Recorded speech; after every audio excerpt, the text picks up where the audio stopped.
اس سے پتہ یہ چلتا ہے کہ ہر وہ مسلمان، ہر وہ لا الہ الا اللہ محمد رسول اللہ پڑھنے والا اگر اس ماہ مبارک میں بھی وہ اللہ کے فرمان کے مطابق اگر اپنی زندگی نہیں گزار پا رہا ہے، نہیں گزارنے کی کوشش کر رہا ہے، نہیں اس پر جتن کر رہا ہے، تو آپ سمجھ جانا کہ یہ اس کے طرف سے نہیں ہے، بلکہ ان سے اللہ اتنا ناراض ہے کہ اتنا بہترین مہینہ دے کر کے بھی انہیں توفیق نہیں عطا فرمائی۔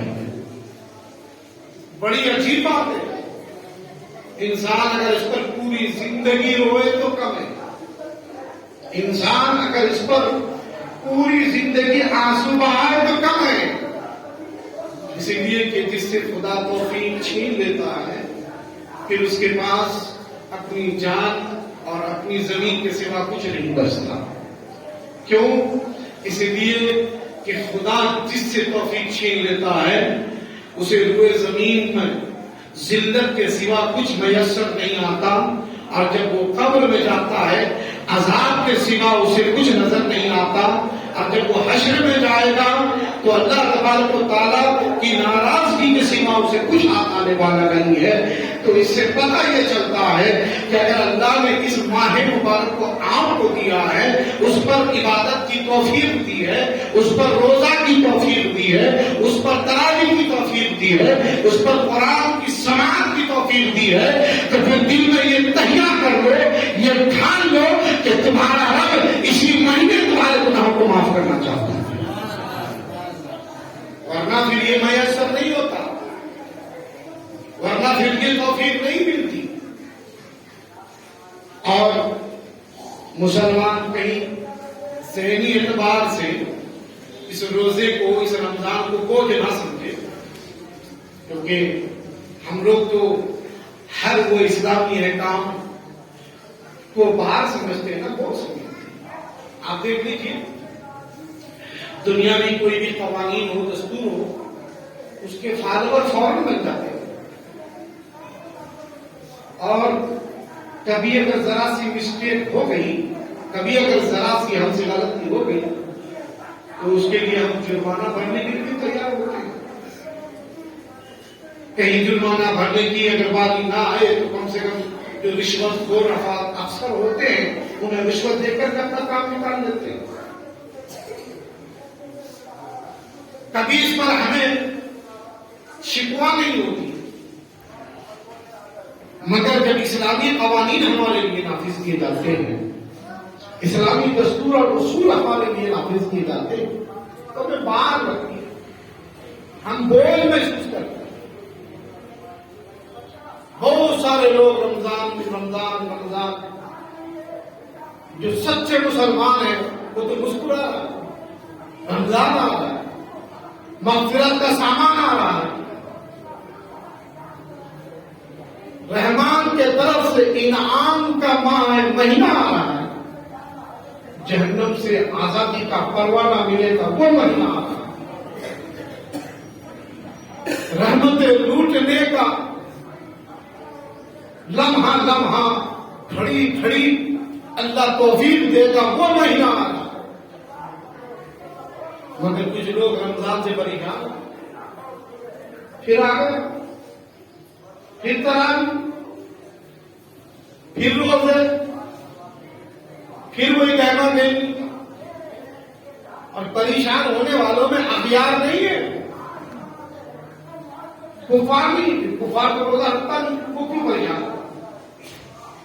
ہاں وہ اس بات کا ذکر ضرور کرتے ہیں کہ اس ماہ مبارک میں جو ہی رمضان آتا ہے، کیونکہ ابھی میں اس دن ابھی رمضان آنے سے پہلے رائچور گیا تھا 2 دن کے لیے، تو گلبرگہ شریف میں جب میں ٹرین میں بیٹھا تو میرے سامنے والے سیٹ میں ایک مارواڑی بیٹھا ہوا تھا، اس کے ساتھ میرا ذکر ہوا، گفتگو ہوئی، تو انہوں نے بولا کہ مولانا جب آپ لوگوں کا رمضان آتا ہے، آپ لوگوں کا رمضان آتا ہے، اس نے کہا کہ جب آپ لوگوں کا رمضان آتا ہے ہمارے کاروبار میں فرق ضرور پڑتا ہے، اس لیے کہ دنیا ہندوستان کی سرزمین پر سب سے زیادہ کاروباری زمین پر اتر کر کام کرنے والے وہ مسلمان ہیں، اور جب مسلمان روزہ رکھنے لگتے ہیں تو وہ اپنے کام کا جو رفتار ہے اس کو وہ کم کر دیتا ہے، کام کی جو تیزی ہوتی ہے اس کے اندر وہ کمی لے کے آتا ہے، اس لیے کہ وہ روزے دار ہوتا ہے۔ جو انسان پہلے دن بھر میں 50 کنٹل کا بوجھا ادھر سے ادھر اٹھا کر کے حمالی کر لیتا تھا، وہ روزہ رکھنے کے بعد 10 ہی کنٹل کے کام ختم کر دیتا ہے۔ اسے اس بات کی پرواہ نہیں ہوتی ہے کہ پھر میری مزدوری کم ہو جائے گی، پھر میرا جو ہے معاوضہ کم ہو جائے گا، میری آمدنی کم ہو جائے گی۔ وہ تو اس بات کی فکر میں لگے رہتا ہے کہ رب نے مجھے رمضان دیا ہے، مجھے کنٹل نہیں دیکھنا ہے، اپنے رب کی رضا دیکھنا ہے، رسول اللہ کی رضا دیکھنا ہے۔ تو مولانا اس پر فرق آتا ہے کہ ہر کاروبار میں فرق پڑتا ہے، اور جب فرق پڑتا ہے تو سب سے زیادہ متاثر ہم بڑے بیپاری ہوتے ہیں، ہم سب سے زیادہ اس کا اثر پاتے ہیں، اس لیے کہ جب کاروبار کرنے والے میدان میں کم ہوں گے، ادھر سے ادھر کرنے والے میدان میں کم ہوں گے، گاڑیاں جو ٹرانسپورٹ پہ ہوتے ہیں ادھر سے ادھر پہنچانے والے کم ہو جائیں گے تو مال کم پہنچتا ہے، سپلائی کم ہوتی ہے، جب سپلائی کم ہوتی ہے تو آمدنی کم ہوتی ہے، جب آمدنی کم ہوتی ہے تو ہمارا خزانہ خالی ہوتا ہے۔ مولانا اسی لیے تمہارے رمضان سے ہمارا کاروبار میں فرق آتا ہے۔ میں نے کہا الحمدللہ ظاہری اعتبار سے تمہارے کاروبار میں فرق آتا ہوگا، مگر باطنی اعتبار سے، عقیدی اعتبار سے، مسائل کے اعتبار سے، دینی اعتبار سے، شریعتی اعتبار سے، مصطفیٰ کے مذہب اور دستور کے اعتبار سے اللہ ہمارے لیے اس ماہ مبارک میں خزانے کے دروازے کھول دیتا ہے اور ارشاد فرماتا ہے میرے بندے 11 مہینہ جو نہیں کھایا وہ بھی کھلاؤں گا، اور جو معاف نہیں کیا اس ماہ مبارک کے صدقے میں وہ بھی معاف کر دوں گا۔ وہ تمہارا مسئلہ ہوگا مگر ہمارا مسئلہ یہ ہے۔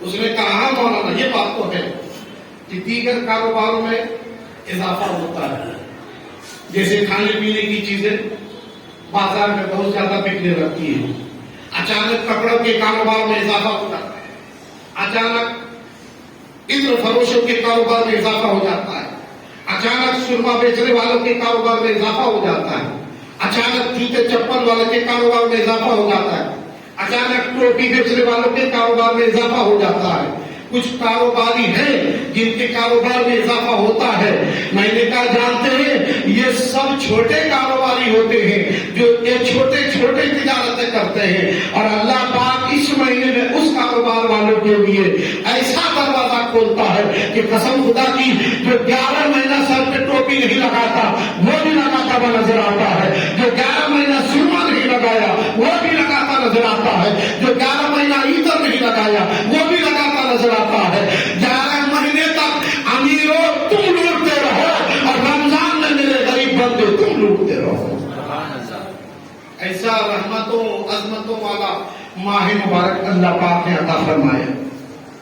تو عرض کر رہا تھا کہ ہمیں باڑ لگتی ہے، بعض لوگ ایسے انہیں بوجھ محسوس ہوتی ہے کہ رمضان کا مہینہ ہے، کچھ لوگ زکات کے لیے ٹینشن میں پڑ گئے، کچھ لوگ صدقۃ الفطر کے لیے ٹینشن میں پڑے ہوئے، کیونکہ کچھ لوگ تو ایسے ہیں جو ان کو دینا ہی پڑے گا، دینا ہی پڑے گا کیونکہ ان کے تعلقات ہی ایسے رہتے۔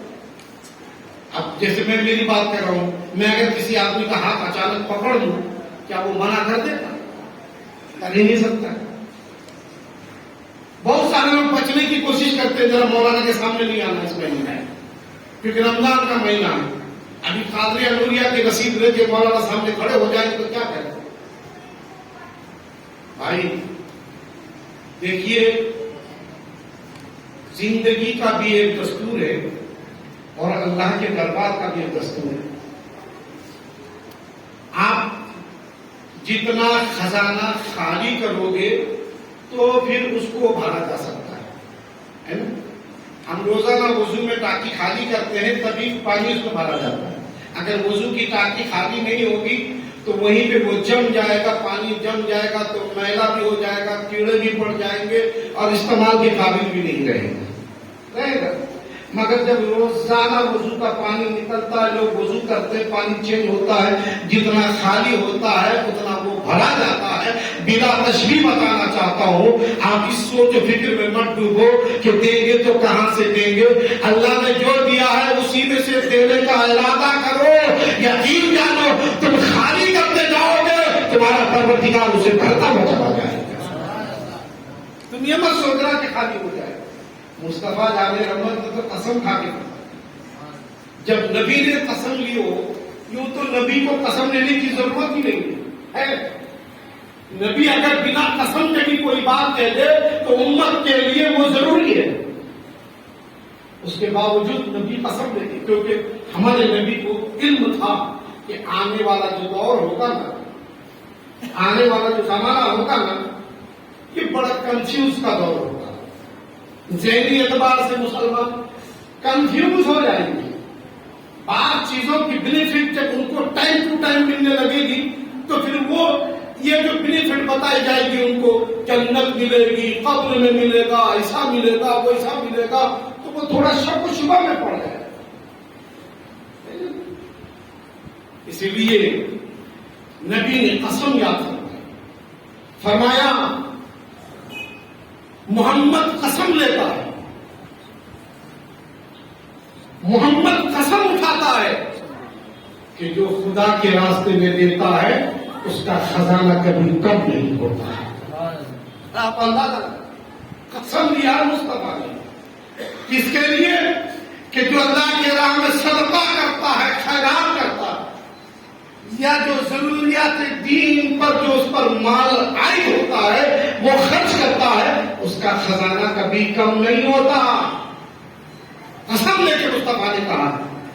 اور ہم جو ہے 100 روپے میں سے 10 روپے کا نکال کے دے دیے تو ہم یہ تصور میں ڈوب جاتے ہیں اب تو 90 ہی بچا، اب تو 90 ہی بچا، اب تو 90 ہی بچا، اب تو 90 ہی بچا. مگر تمہیں یہ خبر نہیں ہے، پتا نہیں ہے کہ تمہارے جیب میں ظاہری اعتبار سے 90 ہی بچا ہے، مگر اس ماہ مبارک میں تم نے جو 10 روپے دیا ہے اس 10 روپے کے صدقے میں اللہ تیرے گھر میں ہزاروں کی نعمت بھی نازل فرما رہا ہے، تمہارے اور تمہارے بچوں کے گناہوں کو بھی معاف فرما رہا ہے. اب یہ دیکھو، جو گناہ، جو پاپ، جو خطائیں کروڑوں اربوں خربوں بلا نیت کیے، بلا خدا کی رضا حاصل کیے، بلا کچھ ارادہ کرے اگر ڈال دیا جائے، خرچ کر دیا جائے تو معاف نہیں ہوتے. مگر وہی اگر سچی نیت کر کے اللہ تبارک و تعالیٰ کی رضا حاصل کرنے کے لیے وہی 10 روپے تمہارے تمام گناہوں کو مٹانے کا سبب بن سکتا ہے. مگر ہم نے تو اسے باہر سمجھا ہے، ہم نے تو اسے بوجھ سمجھ لیا. اور پھر خصوصی رمضان، ہم یہ سمجھتے ہیں کہ رمضان آتا ہے بھوکا رہنا پڑتا ہے، پیاسا رہنا پڑتا ہے. اس لیے بہت سارے لوگ تو کلیئر بول دیتے ہیں، اپنے سے نہیں ہوتا. نہیں، ہاں، کبھی یہ نہیں کہتا مولانا غلطی ہم سے ہو رہی ہے، ہم سے لغزش ہو رہی ہے، ہم سے گناہ ہو رہا ہے، پتہ نہیں خدا نے یہ توفیق ہم سے کیوں چھین لی ہے کہ ہم سے روزے نہیں ہو پا رہے. اس پر شرمندہ نہیں ہے، اس پر نادم نہیں ہے. وہ تو جھٹکے سے بول دیتا ہے ہم سے نہیں ہوتا. ہوگا بیٹے، تم سے بھی ہوگا. جب وقت پڑے گا نا، جب ٹائم آئے گا نا، جب حالات بنیں گے نا، تم نے دیکھا ہوگا نا کہ برسوں مسجد کا 10 روپے چندہ نہیں دیتا. جب جوان بیٹا دواخانے میں جھٹکے لیتا ہے نا تو بڑے بڑے بکرے قبولے جاتے ہیں، بڑی بڑی دیگیں چڑھانے کے وعدے کیے جاتے ہیں. پھر بڑے بڑے 100-500 روپے صدقہ خیرات کرنے کے لیے ادھر ادھر کے دروازے پھرتے. اللہ ٹائم لاتا ہے. یہ مت سوچو ہم سے نہیں ہوتا. چیلنج کر رہے تم خدا کو، ناراض کر رہے تم خدا کو. تمہیں اس پر افسوس ہونا چاہیے کہ بندوں کو اللہ نے روزہ دیا تھا. اگر میں بھی سچا بندہ ہوتا تو مجھے بھی روزے کی توفیق ملی ہوتی. مومن کو اللہ پاک نے روزہ دیا تھا. اگر میں سچا مومن ہوتا تو یقیناً روزہ کی توفیق مجھے میرا رب ضرور دیتا. اس لیے کہ اللہ نے قرآن کے اندر فرمایا یا ایھا الذین آمنوا کتب علیکم الصیام، اے ایمان والے تم پر روزہ فرض کیا گیا ہے. اگر تمہارے ہاتھ سلامت ہے، تمہارے پیر سلامت ہے، تمہارا دماغ سلامت ہے، تمہارا جگر سلامت ہے، تمہارا جسم سلامت ہے، تمہاری ہر چیز سلامت ہے، اس کے باوجود بھی اگر تم سے روزہ نہیں ہو پا رہا ہے تو یقین جانو کہ تمہارا خدا تم سے بہت ناراض ہے، اس لیے کہ اس نے تم سے روزہ کی توفیق چھین لیا ہے. تو روزہ تو تم پر ہی فرض تھا، ایمان والوں پر ہی فرض قرار دیا. اب اگر ایمان والوں پر ہی فرض قرار دے دیا جائے اور اسے ہی توفیق نہ ہو تو وہ مسکرائے نہیں، وہ روزے داروں کو حقیر نظر سے نہ دیکھے، بلکہ یہ سوچے کہ اس کا رب اس سے کتنا ناراض ہے کہ جس مہینے میں سب کو گناہ بخشنے کی توفیق دیتا ہے اس مہینے میں تم سے گناہ ہو رہا ہے، اس مہینے میں اللہ تم سے ناراض ہے. اس لیے اللہ نے یہ بات کو ختم کرنے کے لیے، اس بوجھ کو ختم کرنے کے لیے، تاکہ تمہارے ذہن میں یہ بوجھ نہ بنے، ارشاد فرمایا یا ایھا الذین آمنوا کتب علیکم الصیام کما کتب علی الذین من قبلکم. تم یہ مت سوچنا کہ یہ روزہ خالی تم پر ہی فرض ہے، بلکہ تم سے پہلوں پر بھی اللہ نے روزہ فرض قرار دیا ہے.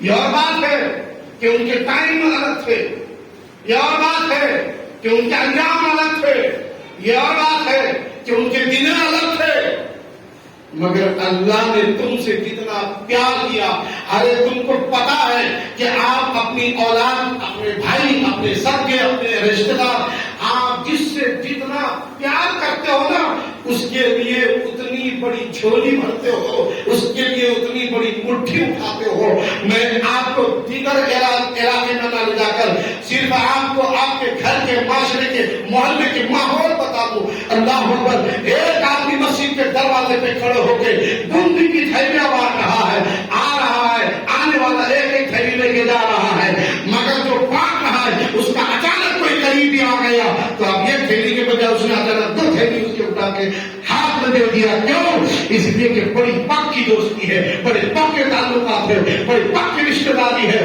بڑی گہرا تعلق ہے ایک دوسرے کا. اسی لیے نہ اس کو دو لینے میں ہچک ہوئی، نہ اس کو دو دینے میں ہچک ہوئی. اگر کسی نے پوچھ بھی دیا بھائی اس کو دو کیوں دیا تو وہ سیدھا کہتا ہے یہ ہمارا معاملہ ہے، تم اس پر نہ پڑو. اللہ اللہ اللہ بلا تشبیہ بتانا چاہتا ہوں، تم اس خیال میں مت ڈوبو کہ اور امتیں تو گزری ہے، ان کو کبھی ایام کے 13 اور 15 یا 17 تاریخ کے روزے دیے گئے تھے مہینوں کے، اور کسی کو اور تاریخیں دی گئی تھی، مگر اللہ پاک نے تمہیں مکمل ایک مہینہ عطا فرمایا ہے. کیوں؟ اسی لیے کہ تمہیں بڑے ٹوپلی کی ضرورت ہے، بڑے پوٹلی کی ضرورت ہے، بڑے خزانے کی ضرورت ہے. اسی لیے اللہ نے تمہیں جتنا بڑا درجہ عطا فرمایا ہے اتنا بہترین مہینہ بھی عطا فرمایا ہے. اسی لیے تمہیں پورا مہینہ روزہ دیا، وہ بڑا حصہ تمہیں دینا چاہتا ہے، اس لیے کہ محمد کے صدقے میں تم سے پیار بڑا کرتا ہے، محمد کے صدقے میں تم سے محبت بڑا کرتا ہے، محمد کے طفیل تم سے اللہ پاک راضی ہونا چاہتا ہے. اسی لیے جس سے جتنا پیار کیا جاتا ہے اسے اتنا ہی بڑا حصہ دیا جاتا ہے. آپ دنیا کے اعتبار سے بھی جائزہ لے لیں. میں اگر مثال غلط دے رہا ہوں تو مجھے بتانا. کیوں؟ اس لیے کہ پیار کا تقاضا ہی یہی ہے.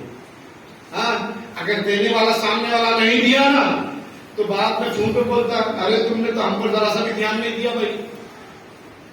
ارے کہاں بھی جب تم مٹھائی بانٹ رہے تھے میں تمہارے سامنے ہی تھا، سب کو ایک دیر، ہم کو بھی ایک دیر کا حقال دیے، ارے میرے سے غلطی ہو گئی بھائی، دھیان نہیں دیا میں تمہارے اوپر. کیوں؟ اسی لیے کہ یہ تعلقات، یہ دوستی، یہ رشتہ داری، یہ الفت اور محبت کا تقاضا یہی ہے کہ تمہیں بڑا حصہ دیا جائے. تو اللہ پاک نے اگر تمہیں رمضان کا بڑا حصہ دیا ہے تو کیا تم سمجھتے ہو کہ تمہیں تکلیف میں مبتلا کر لی؟ تم سے زیادہ بھوکا اور پیاسا تمہیں رکھنے کے لیے. میں نے مثال دے کے ہزاروں بار سمجھایا کہ ایک ماں بچے کی تھوڑی سی رونے پہ برداشت نہیں کر سکتی. میرے بچے کو کہیں بھوک تو نہیں لگی، کہیں پیاس تو نہیں لگتی. ہاں، فوراً اگر بچہ خالی منہ کھولتا ہے تو ماں دودھ ڈال دیتی ہے، پانی ڈال دیتی ہے، کہیں بچے کو بھوک تو نہیں لگی، پیاس تو نہیں لگی. بار بار پیالی پلاتی ہے، بار بار دودھ پلاتی ہے. اور چھوٹا بچہ کھانے کے قابل ہوا ہے تو بار بار اس کے سامنے یہ بسکٹ لے، یہ چاکلیٹ لے، سب کچھ قربان کرنے کو تیار ہے. بچہ بھوکا رہے، بھوک کی وجہ سے روئے، کوئی ماں اسے برداشت نہیں کر سکتی ہے. اسے چوڑیاں بیچنا پڑے تو بیچ ڈالے گی، جھمکے بیچنا پڑے تو بیچ ڈالے گی، اگر اسے اور دیگر ضرورت کے سامان بیچنا پڑے تو بیچ ڈالے گی، مگر اپنے بچے کو کبھی بھوکا رکھنا پسند نہیں کرے گی. مجھے بتاؤ، ارے ایک ماں جب اپنے بچے کے بھوک کو مٹانے کے لیے سب کچھ قربان کرنے کے لیے تیار رہتی ہے تو 70 ماں سے زیادہ پیار کرنے والا تمہارا پروردگار، 70 ماں سے زیادہ محبت کرنے والا تمہارا رب کب چاہے گا کہ تم بھوکے رہو، وہ کب چاہے گا کہ تم پیاسے رہو، وہ کب چاہے گا کہ تم بھوک اور پیاس کی شدت میں مبتلا ہو جاؤ، تمہارا حلق سوکھ جائے، تمہارے پیٹ کی اتریاں مڑنے لگے. نہیں، وہ تو کبھی نہیں چاہتا، وہ تو بس تمہیں آزمانا چاہتا ہے. میرے بندو، کبھی تم کسی بھوکے کو دیکھ لو تو تمہیں احساس ہو کہ بھوک کیا چیز ہوتی ہے.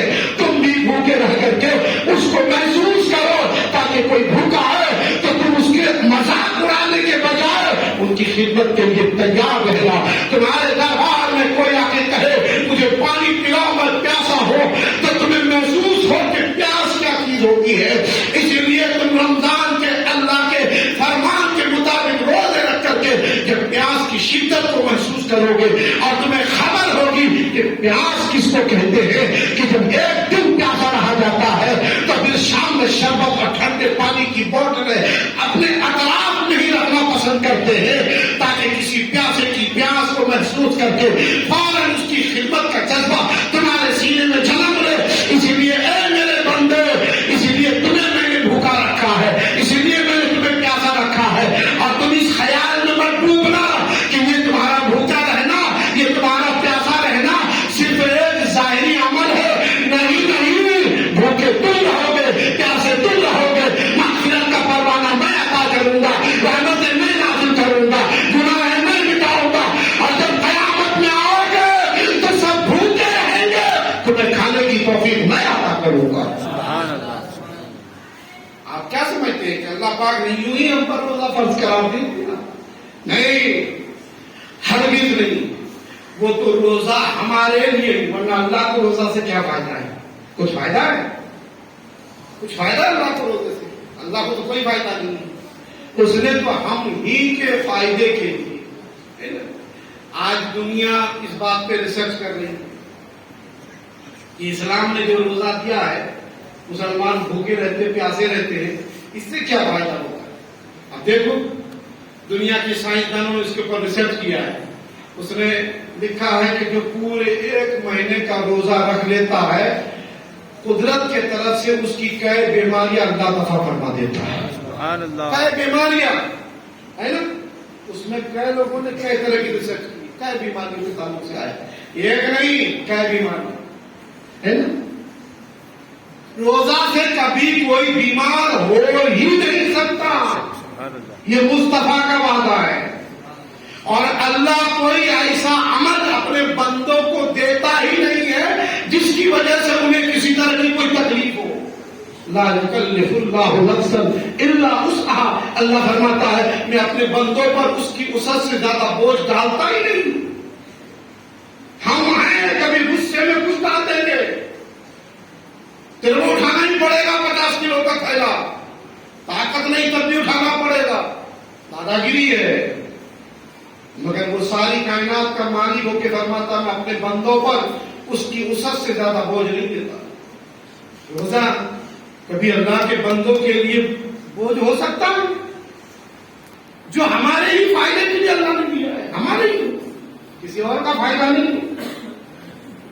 اور پھر اس میں ظاہری اعتبار سے بھوک لگتی ہے، جانتے ہیں اس بھوک جو بھوک ہمیں لگتی ہے اس بھوک کے بارے میں اللہ کے رسول صلی اللہ علیہ وسلم کیا فرماتے ہیں کہ جب بندہ روزے کی حالت میں بھوکا ہوتا ہے، اللہ جب بھوکا ہوتا ہے بھوکا، اور دنوں میں بھی آدمی ضرورت کے ٹائم بھوکا ہوتا ہے، کھانا نہیں ملا ٹائم پہ اس لیے بھوکا ہے، بس میں بیٹھا تھا بس نہیں رکی اس لیے بھوکا ہے، ٹرین میں کھانا نہیں ملا اس لیے بھوکا ہے، کام کی بھیڑ تھی اسی لیے بھوکا ہے، کسی نہ کسی مقصد کے لیے بھوکا تھا، وہ ٹائم نہیں ملا کھانا کھانے کا، نہیں کھا سکا، بھوکا تھا، نہ بھوکا رہا، کمزور ہو گیا، شام میں ہاتھ پاؤں کام نہیں کر رہے، بی پی ڈاؤن ہو گئی،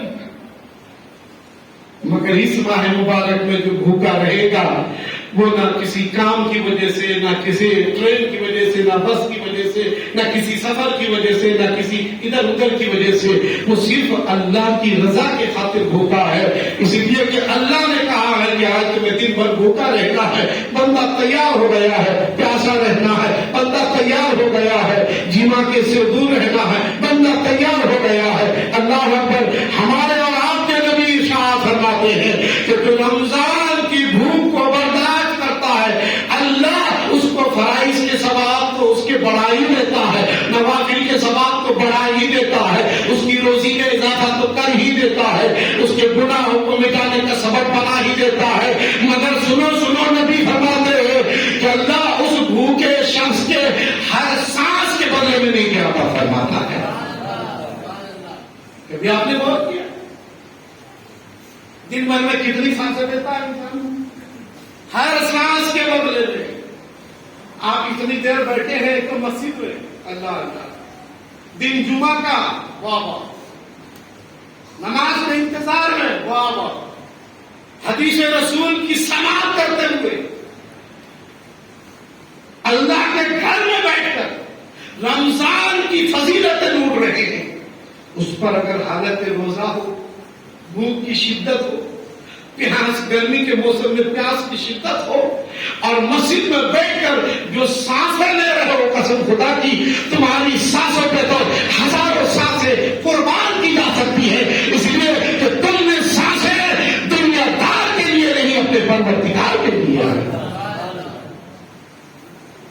اسی لیے اے روزے داروں، اے روزہ رکھنے والوں، تم ہزاروں ہاں مبارکباد کے قابل ہو اس پرفتن دور میں، جہاں لوگ عبادتوں سے بھاگ رہے ہو، جہاں لوگ اور دیگر احکامات سے بھاگ رہے ہو، جہاں بے فکری کا عالم یہ ہو کہ کسی کو پرواہ نہ ہو کہ اللہ کا قانون کیا ہے، اللہ کا دستور کیا ہے، اللہ کے احکام کیا ہے، ایسے پرفتن ماحول میں اگر کسی کو خدا نے توفیق دیتی ہے تو رمضان بھی پا گیا، روزہ بھی رکھ لیا، جمعہ کا دن بھی مل گیا، رمضان کا پہلا عشرہ بھی میسر آ گیا، بیان بھی حدیث رسول سن رہا ہو، مسجد میں بیٹھا ہو، اللہ اللہ، قسم خدا کی ان کی تو قسمت کے وارے ہی وارے ہیں، ان کی قسمت کا کوئی اندازہ نہیں لگا سکتا۔ تم تو یہاں فرشی پہ بیٹھ کر کے، یہ شطرنجی اور دریوں میں بیٹھ کر کے ظاہری اعتبار سے تم اپنی قسمت بنانے کی کوشش کر رہے ہو، مگر آسمان کے فرشتے تم پر رشک فرما رہا ہے، تمہارا پروردگار تم پر فخر کر رہا ہوگا فرشتوں کے بیچ میں کہ اے میرے فرشتوں دیکھو دیکھو، یہی وہ سیاہکار، گنہگار، خطاکار بندے ہیں جن کے گناہ اور خطاؤں کے سبب شیطان مسکرایا کرتا تھا، ابلیس جھوم جھوم جایا کرتا تھا، مگر جب سے میں نے رمضان دیا ہے میرے بندے میری بارگاہ میں آ گیا ہے، اے ابلیس اب تم بھی تماشا دے، تم نے پورا سال بہکایا، میں نے ایک مہینے میں سارے گناہ کو معاف کر دیا۔ سبحان اللہ، سبحان اللہ۔ یہ کوئی چھوٹی موٹی بات نہیں ہے کہ اللہ آپ کو رمضان عطا فرما رہا ہے، ضائع نہ ہونے دینا، خبردار ذرا سا بھی چوکنا نہیں، کیونکہ حالات بڑے پیچیدہ ہیں، بڑی سخت ضرورت ہے ہمیں اپنے رب کو راضی کرنے کی، ورنہ جانتے ہیں نا اللہ کا وعدہ ہے جو میرا در چھوڑ دیتا ہے میں اسے در در کی ٹھوکریں کھانے پہ مجبور کر دیتا ہوں۔ جب میرا در چھوڑ دیتا وہ در در کی ٹھوکریں کھانے پہ مجبور ہوگا۔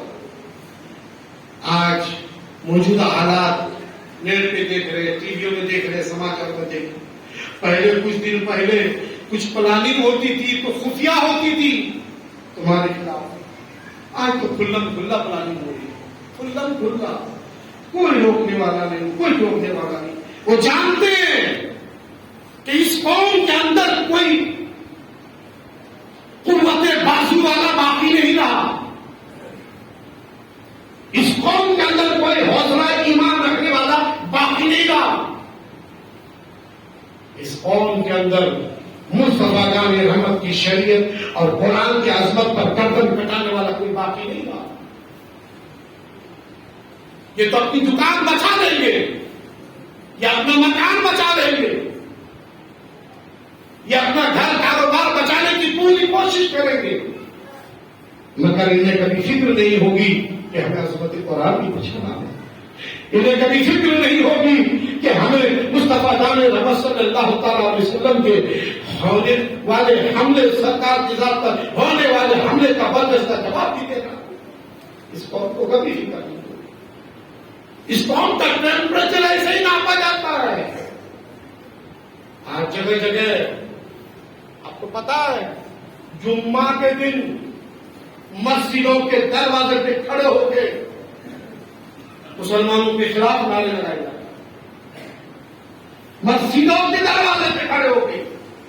قوم کی بے حسی کا عالم یہ ہے کہ اسے اپنے کاروبار کے سوا کچھ سوچتا نہیں, اسے اپنی فیملی کے سوا کچھ نظر نہیں آتا, اسے اپنی دیگر ضروریات کے سوا کچھ بھی سمجھ میں نہیں آتا. انہیں کوئی فکر نہیں ہے, جس کا مسئلہ ہے وہ سمجھے, جس کا مسئلہ ہے وہ جانے, جس کے اوپر سے طوفان جاتا ہے وہ اپنے آپ کو سنبھالے. اس قوم کی بے فکری کا عالم یہ ہے. اسی بے فکری کا فائدہ اندلس کی سرزمین پر اٹھایا عیسائیوں نے, یہودیوں نے. کہ جب اندلس کی سرزمین پر 1000 سال تک چپے چپے پہ اسلامی پرچم لہرتا رہا, وہ کلیسائیں, وہ پادریوں کے اڈے جن کو ڈھانے کے لیے کسی مسلمان نے قدم آگے نہیں بڑھایا, بلکہ وہی لوگ کلمہ بھی پڑھتے رہے اور اپنے باطل عبادت خانوں کو ڈھاتے بھی رہے. جگہ جگہ مسجدیں بنائی. اسی اسپین کی سرزمین پر دنیا انسانیت کی سب سے بڑی مسجد بنائی گئی جس کو مسجد قرطبہ کہا جاتا ہے. اس مسجد کا عالم یہ تھا کہ ایک دن میں 40 من خالی تیل کے چراغ چلتے تھے. 40 من تھے کہ چراغ ایک رات میں چلتے تھے. اتنی بڑی مسجد ہے. آج اس کو تبدیل کر دی گئی ہے, اس کو ٹورسٹ خانہ بنا دیا گیا ہے. اس عبادت خانے کو آپ وہاں جا کے کوئی اذان نہیں دے سکتا, کوئی سجدہ نہیں کر سکتا. جانتے ہیں اتنی بھیانک تبدیلی کیسے آئی زمین پر؟ کیونکہ اس نے سب سے پہلے اسپین کی سرزمین پر مسلمانوں کا ٹیمپریچر ناپا تھا. اس نے کہا تھا ایک کام کرو, مسلمانوں کو اگر آزمانا ہے تو ان کے ایمانی جذبات سے آزمایا جا سکتا ہے. اگر ان کے سینے میں اللہ رسول اور عظمت قرآن کی محبت باقی ہے تو انہیں چھیڑنا نہیں, کیونکہ یہ قوم ایسی ہے کہ ایک طرف 1000 ہے اور ایک طرف 313 ہے. کبھی پرواہ نہیں کیا گنتی کی اور میدان اکھاڑ کے بھگا دیا. سبحان اللہ. یہ قوم ایسی ہے. ایک طرف 30,000 ہے حضرت خالد بن ولید کی قیادت میں, اور ادھر پارسی اور یہودی اور اسرائیل کی 3 لاکھ فوجیں ہیں. ان 30,000 لوگوں نے 3 لاکھ کو میدان چھوڑنے پہ مجبور کر دیا. سبحان اللہ. یہ قوم کی طاقت ایسی رہی ہے, یہ قوم کا حوصلہ ایسا رہا ہے. کبھی بھی انہیں چھیڑنا نہیں. اگر چھیڑو گے تو ہلاک ہو جاؤ گے. ہاں, پہلے ان کا ٹیمپریچر ناپو, پہلے ان کو آزماؤ. ان کے سینے میں قرآن کی محبت ہے کہ نہیں ہے, ان کے سینے میں رسول اللہ کی محبت ہے کہ نہیں ہے, ان کے سینے میں اللہ کی محبت ہے کہ نہیں ہے. ہاں, جس دن دیکھو کہ نہیں ہے ان پر حملہ کر دو. یہ اپنی آبرو بچائیں گے, اسلام کبھی نہیں بچائے گا. یہ اپنے بچے بچائیں گے, اسلام کبھی نہیں بچائے گا. یہ اپنا گھر بچائے گا, قرآن کبھی نہیں بچائے گا. اسی لیے کہ قرآن بچانے کا جذبہ, اسلام بچانے کا جذبہ, خدا کی عظمت پر قربان ہونے کا جذبہ اگر کوئی چیز دلاتی ہے تو وہ صرف محبت اللہ.